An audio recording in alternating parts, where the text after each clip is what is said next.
बोल जयकारा बोल मेरे श्री गुरु महाराज की जय। सौभाग्यशाली गुरुओं को श्री सद्गुरु दाता दयाल जी के आश्रम पधारने पर चाहो और रौनक ही रौनक छा गई। वातावरण दिव्य सुगंध से महक उठा। प्रकृति के सौंदर्य में अद्भुत निखार आ गया। सबने स्वागत गीत गाकर अभिनंदन किया। श्री वचनों की मीठी फुहारों से आप सबको आनंदित करने लगे। पावन श्री वचनों में फरमाया, जीव सुख स्वरूप मालिक की अंश होते हुए भी जन्मों से उससे विछुड़कर अपार दुख व कष्ट उठा रहा है। माया की झिलमिल में गलतान होकर 84 के चक्कर में भटक रहा है। जैसे सागर से बिछड़ी हुई बूंद कीचड़ में मिलकर अपना अस्तित्व खो बैठती है। वह भाव बनकर जब तक पुनः समुद्र में नहीं मिल जाती तब तक उसे शांति नहीं आती। इसी तरह जीव को भाग्य से जब संत मिल जाते हैं, वे अपनी कृपा बरसाकर उसे मालिक संग मिला देते हैं। महापुरुषों का अवतरण ही इसी हेतु होता है। जो भी उनकी चरण शरण ग्रहण करता है वह भवसागर से तर जाता है। श्री रामायण में वर्णन आया है, नर तन सम नहीं कवने हुदेहि, जीव चराचर जाचते ही, नरक स्वर्ग अपवर्ग निसेनी, ज्ञान विराग भक्ति शुभ देनी, सो तनु धरे हरि भजे ने जे मनर, हो ही विषय रत मंद मंद तर, काच किरचे बदले ले ही, करते डारी परस मनि दे। मानव देह के समान कोई देह नहीं है। सभी देवी देवता और चर अचर इस मनुष्य तन को पाने के लिए वरदान मांगते हैं। यह मनुष्य तन मालिक से मिलने के लिए एक सीढ़ी है। वहां पहुंचने के लिए 3 मार्ग हैं। यह विचार विवेक करना है कि किस मार्ग से मंजिल पर पहुंचा जाए। एक रास्ता तो नरक का है, एक स्वर्ग का में ले जाता है, एक मोक्ष सुख प्रदान करने वाला है। दुनिया के काम धंधों में उलझकर जिसने कोई शुभ कर्म नहीं किया, उन्हें नरकों का दंड मिलता है। यदि कोई शुभ कर्म करता है, यज्ञ पुण्य दान आदि करता है, उसे स्वर्ग की प्राप्ति तो हो जाती है, परंतु अस्थायी रूप से, क्योंकि ये शरीर तक ही सीमित है। जैसे ही पुण्यों का बल क्षीण होता है, उसे पुनः भूलोक पर आना पड़ता है। फिर जैसे कर्म करेगा वैसा ही फल प्राप्त होगा। तीसरा मार्ग अपमार्ग है, जिसे वैकुंठ धाम भी कहते हैं। भक्ति और नाम की कमाई करने वाले गुरुमुखी वहां पहुंचते हैं। सत्पुरुषों की पावन संगति में यह दात मिलती है। उनके वचनों के अनुसार ही जो भक्ति की कमाई करते हैं, वे जन्म मरण से आजाद होकर वैकुंठ धाम में वापस करते हैं, वापस वास करते हैं। एक दिन आपने किसी भक्त जी की विनय पर उसके घर कृपा की। वह 27वीं मंजिल पर रहता था। ऊंचाई से नीचे झांकने पर प्रकृति का अद्भुत नजारा दिखाई देता है। विशाल समुद्र ठाटे मारता हुआ अति सुंदर लग रहा था। आपने सबको भजन करने का तरीका बतलाते हुए फरमाया, जिस प्रकार ऊंचाई पर चढ़कर प्रकृति का यह मनोरम दृश्य कितना लुभावना प्रतीत हो रहा है, ऐसे ही भजन सुमरन करने से जब ऊंचाई पर पहुंचोगे तो वहां एक से एक बढ़कर दिव्य नजारे देखोगे। भजन करने से आत्मा आनंदित होगी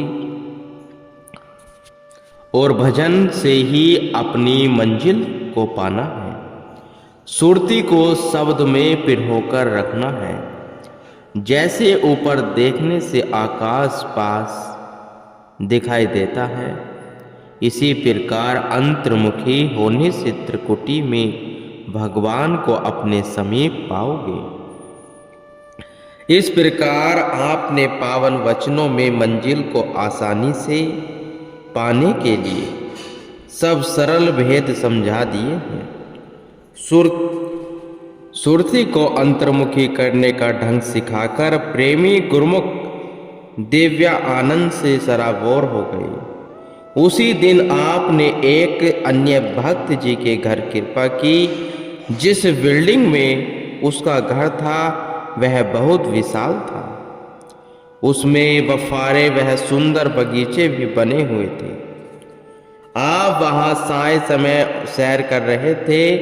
भक्ति जी ने विनय की, जिसने यह बिल्डिंग बनाई है वह बहुत ही विनम्र स्वभाव वाला है। उसमें लेश मात्र भी अभिमान नहीं है और संतों की बहुत सेवा करता है। थोड़ा आगे जाने पर वह सज्जन सामने से आते हुए दिखाई दिए। उन्होंने श्री प्रभु जी को देखते ही श्री चरणों में शीश झुकाया। आशीर्वाद प्रदान कर आपने फरमाया, इस दुनिया में आकर इंसान को ऐसे रहना चाहिए पानी में कमल रहता है। दौलत पाकर भी इस तरह झुक कर रहे जैसे फल वाली डाली झुकी रहती है। इंसान के पास चाहे अरबों खरबों की संपत्ति हो, फिर चाहे वह राजा ही क्यों न हो, अपने साथ एक कोड़ी भी नहीं ले जाएगा। इस जीवन का भी कोई भरोसा नहीं है। जीव ने साथ कुछ लाया है और न साथ कुछ लेकर जाएगा। एक प्रभु का नाम ही है जो अंत समय काम आएगा। नर्मता, गरीबी, खास सारी जीवन के विशेष अंग होने चाहिए। देश में रहो अथवा विदेश में रहो, लेकिन अपनी सुरती को शब्द में लीन रखें। इन चंद वचनों ने उस प्रेमी सज्जन के जीवन को रंग डाला। आपसे नाम की दात पाकर उसने अपने घट में मालिक के नूर को पा लिया। एक दिन साय समय आश्रम में जब संगत श्री दर्शन हेतु आए तो आपने श्री वचन किए। सिंगापुर दुनिया में प्रसिद्ध है। आप यहाँ धंधे की खातिर आए हो। सबको इस चीज की समझ है कि धन कमाकर धनवान बनना है, परंतु यही मायनों में वही चतुरता और सियाना है जो अपने दोनों काम संवार लेता है, शरीर और आत्मा का भी। तो सत्पुरुषों की आज्ञा मौज में चलने से जीवन सुख स्वरूप बन जाता है। जैसे सिंगापुर शहर एक श्रृंगार सरकार ने किया है, ऐसे ही संत सद्गुरु जीव के जीवन में निखार ला देते हैं। जो सत्पुरुषों के वचनों के अनुरूप जीवन को ढाल लेते हैं, वे अपने लोक और परलोक को संवार लेते हैं। श्री सद्गुरु महाराज जी ने जो अपार रहमत लुटाई, सब प्रेमी जन मिलकर श्री चरणों में कोटि कोटि धन्यवाद करने लगे। वेंकांग प्रेम सिंधु दीन बंधु प्रभु जी जब वेंकांग की धरती पर पहुंचे तो पावन दर्शनों का सौभाग्य पाकर भक्तों की खुशी का कोई ठिकाना न रहा। श्री कार एयरपोर्ट से सीधे ही नए आश्रम में गई, जिसे भक्तों ने खूब सजा रखा था। 12 मार्च को प्रातः आपने श्री परमहंस अद्वैत मंदिर जी का धूमधाम से शुभ उद्घाटन किया। श्री परमहंस महान विभूतियों की श्री छवियां ब्रजमान होते ही जयकारों के नाद गूंज उठा। हार पीतांबर पहनाकर शुभ भाल पर केसर तिलक लगाया। श्री आरती पूजा का शुभ कार्यक्रम हुआ। उस घड़ी ही महिमा के वर्णन नहीं हो सकता। निज मुख से इस आश्रम का नाम श्री आनंद निवास रखकर वास्तव में ही सबको आनंद ही आनंद से भरपूर कर दिया। सब आत्मविभोर होकर आनंद के भवसागर में डुबकियां लगाने लगे। श्री वचन हुए, आप लोग बहुत ही भाग्यशाली हैं जो श्री परमहंस अद्वैत मंदिर में बैठकर श्री परमहंसों के पावन श्री दर्शनों का लाभ प्राप्त कर रहे हैं। इस पावन शुभ मुहूर्त की आप सबको बहुत बहुत बधाई हो। हर एक इंसान जरा गौर करके देखें कि आज दुनिया की क्या हालत है। सारी दुनिया शारीरिक सुखों व इंद्रियों के सुख भोगों को पाने के लिए प्रयत्न कर रही है। उन्हें रूहानी सुख तो कहाँ मिलेगा, जिस्मानी भी नहीं मिलता। आप जरा श्री आनंदपुर दरबार की तरफ दृष्टि डालकर देखो तो शारीरिक सुखों के साथ साथ गुरुमुख रूहानी सुख को पाकर माला माल हो रहे हैं। गुरुमुख महापुरुषों की वाणियों के अनुसार रूह के कल्याण का काम कर रहे हैं। वे सब कुछ वर्तते हुए भी मोह माया के बंधन से छूट जाते हैं। जो सेवा में रत रहते हैं, भक्ति के नियमों की पालना करते हैं, वे आत्मिक लाभ कमाकर जीवन को सुख रूप बना लेते हैं। संत चरणदास जी के वचन हैं, जग सु छूटे बाहर परे, उसी समय सब चैन, उपजे आनंद परम ही, तह कुछ लेन न दे। रहे एक हरि भक्ति ही, वाधा सब छूट जाए, जवे राम अपनो करो, वे गाही पकड़े माए। गुरुमुखों को रूहानी लाभ प्राप्त हो सके, इसलिए आज इस आश्रम का उद्घाटन किया गया है। सबके हृदय में भक्ति और नाम का वास हुआ है। हम यही आशीर्वाद देते हैं। अपने इष्ट देव का आशीर्वाद पाकर प्रेमी जन खुशी में झूमने लगे। चिरकाल से प्रेमियों के दिल में जो आस लगी हुई थी, आज वह पूर्ण हुई, क्योंकि उनके शहर में ही रूहानियत का केंद्र स्थापित हो गया। सदगुरु ही अपार दया के आभार प्रकट करते हुए सब श्री चरणों में नतमस्तक हो गए। संगत जब श्री चरणों में माथा टेकने लगी तो एक प्रेमी ने श्री चरणों में विनय की, प्रभु हम 5 नियमों की पालना तो करना चाहते हैं, परंतु मन में बड़ी रुकावट डालता है। माया बीच में आ जाती है, इस माया से कैसे बचे। श्री वचन हुए, जैसे बुलेट प्रूफ जैकेट पहन लेने के बाद गोली का प्रभाव नहीं पड़ता, ऐसे ही जो भक्ति के नियमों की दृढ़ता से पालना करता है, सदगुरु के वचनों पर विश्वास रखते हैं, उनके ऊपर माया का प्रभाव नहीं रहता, क्योंकि उनके साथ हमारा आशीर्वाद तो होता ही है और हम स्वयं भी उस सेवक के सदा अंग संग रहते हैं। मन और माया स्वयं ही उसका पीछा छोड़ देते हैं। वेंकांग के प्रेमियों के मन मंदिर को भक्ति से आलोकित कर आपने भारत के कलकत्ता शहर में कृपा फरमाई। वहाँ आसन सोल में 18 मार्च को श्री परमहंस अद्वैत मंदिर का शुभ मुहूर्त बड़ी धूमधाम से करके सब प्रेमियों के दिलों को खुशियों से भरपूर कर दिया। सितंबर सन 1994 में महापुरुषों की परोपकारिता और हृदय की कोमलता का वर्णन करते हुए गोस्वामी तुलसीदास जी श्री रामचरितमानस में वर्णन करते हैं, पर उपकार वचन मन काया, संत सहज सुबहु खगराया। मन वचन कर्म से परोपकार में रत रहना ही महापुरुषों का उद्देश्य होता है। इसी हेतु वे अपने सुकोमल तन पर अनेक कष्ट सहते हुए भी स्वयं भक्ति अभिलाषी रूहों के पास पहुंचते हैं और उन्हें सच ज्ञान की रोशनी प्रदान कर उनके अंतकारमीय जीवन में उजियारा भर देते हैं।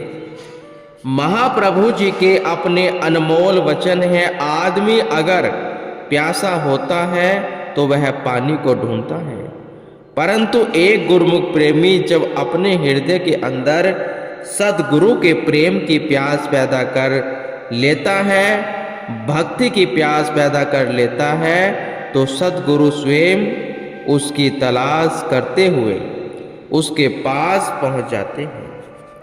परम हितैषी सर्व सुखदाता श्री सद्गुरु महाराज जी ने अपने तन वचनों को क्रियान्वित रूप प्रदान करते हुए एक ही वर्ष में 3 बार विदेशों में कृपा फरमाई।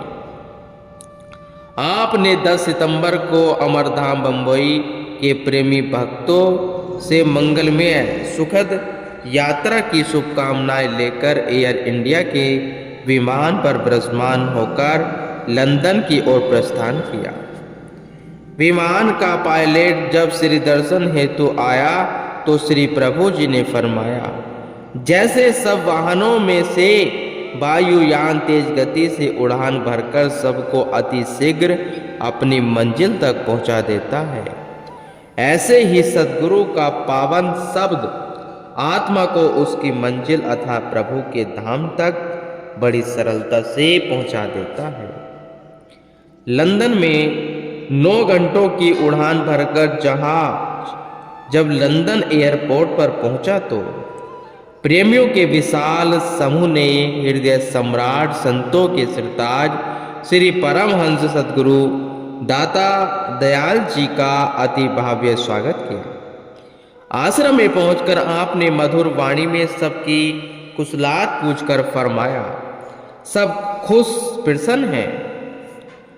प्रेमी हर्षित होकर एक ही स्वर में बोले, प्रभु आज जो अनूठी खुशी मिल रही है वह वर्णन से परे है। आपने पावन वचनों में फरमाया, यह अंतर आत्मा की आवाज है। सच पूछो तो सेवक का सद्गुरु से यह मिलन ही उसकी आत्मा की खुराक है। आत्मा परमात्मा से मिलना चाह रही है, परंतु माया की झिलमिल में उसे रास्ता नहीं सूझ रहा। पूर्व पुण्य कर्मों से जब ऐसा संयोग बनता है तो परमात्मा से मिलने का मार्ग खुलता है। आत्मा जन्मों से जिनकी खोज कर रही है उन महापुरुषों से मिलाप होता है। करोड़ों जन्मों के पश्चात जीव को सत्पुरुषों की संगति का ऐसा शुभ अवसर प्राप्त होता है। पहले तो मनुष्य तन कीमती, फिर यह सत्संग अति दुर्लभ है। यदि फिर भी भक्ति का रंग नहीं चढ़ता तो जीवन भर का पछतावा रह जाएगा।